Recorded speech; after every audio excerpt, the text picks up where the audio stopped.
السلام علیکم ناظرین، آپ دیکھ رہے ہیں HND نیوز۔ رپورٹ شامل کرتے ہیں ہارون آباد سے انچارج نمائندگان غلام محی الدین کی۔ اس رپورٹ کے مطابق ہارون آباد میں میونسپل انتظامیہ نے وزیر اعلیٰ پنجاب کے حکم کو ہوا میں اڑا دیا، جگہ جگہ جانوروں کی آلائشوں کے ڈھیر لگ گئے۔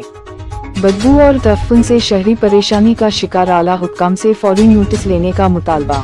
ہارون آباد میونسپل کمیٹی کی انتظامیہ کی غفلت اور لاپرواہی کا مظاہرہ کرتے ہوئے وزیر اعلیٰ پنجاب مریم نواز شریف کے احکامات ہوا میں اڑا دیے اور عید کے دنوں میں قربانی کے جانوروں کی آلائشوں کو ٹھکانے لگانے میں مکمل طور پر بے حسی اور لاپرواہی واضح طور پر دکھائی دی، اور شہر میں جگہ جگہ آلائشوں کے ڈھیر لگ گئے اور ان سے اٹھنے والے تعفن اور بدبو نے شہریوں کی زندگی اجیرن بنا دی۔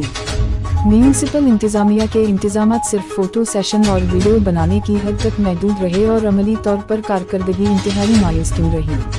شہریوں نے مطالبہ کیا ہے کہ اچھی کارکردگی صرف کاغذی کارروائی نہیں ہوتی ہے، بلکہ عوامی اطمینان ہی اصل کارکردگی ہوا کرتا ہے، اور اس عملی بہتری کے لیے اقدامات کیے جائیں۔